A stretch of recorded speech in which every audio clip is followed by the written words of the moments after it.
Sleeping partner, I think, is very useful because it again achieves that conflict. And everything we're trying to do in the first two is to awaken the imagination.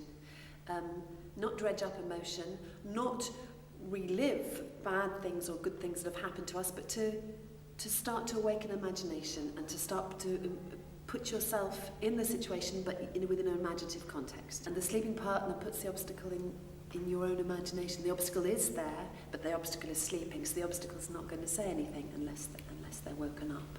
So you have to invest in that obstacle, so it makes it more complex.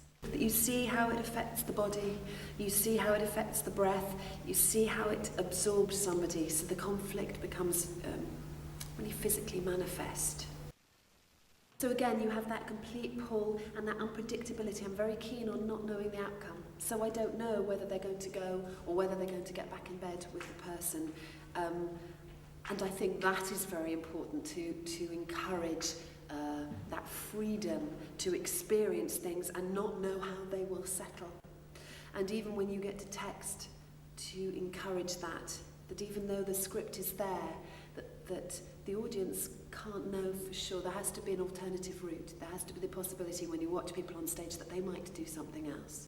We have a verbal object exercise where, again, we're keying into the vocabulary and the wants and the obstacles and the actions and the given circumstances.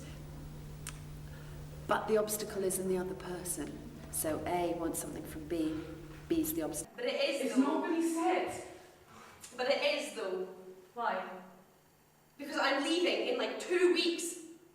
We would do a repetition on the text, so you repeat the things you hear and you build that up. It's a fault. It's a fault. It's a fault. It's a fault.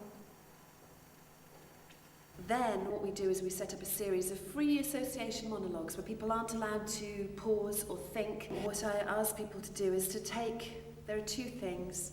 There is the deeper wish, and there is the key action, the key doing, what you are actually doing. So we switch from one person to the other and we build up that dialogue, and we build it up and we build it up and we build it up, and the next stage is to take that into text, and it makes sure that they are really active and that they are really alive and that they are again really responding to each other. They use the magic if really, and they use truth but imagination, and they relate something in their own lives where they have a parallel doing that they had to do. It's all going to be okay, it's not going to happen again, and it's all going to be okay. I need to be able to... I need to be able to look you in the eye and not think of anything else. I need to be able to trust you. I need to change. I want you to trust me, I want you to forgive me. I don't want you to feel bad, but I can't say anything, I can't do anything to make you feel better unless you allow me to, unless you trust me. As far as I'm concerned, I'm innocent in this situation, and I shouldn't have to feel like this because it's not. That's always the way that it is. It's always the way that it is that I'm completely to blame. It's like the easiest way I've ever found to get into an emotion from, like, to substitute an emotion.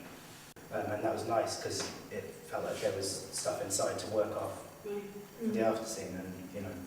I found that it fed into that bit, but then very quickly, Yeah. actually, the focus, that emotion for Elizabeth changed quite quickly.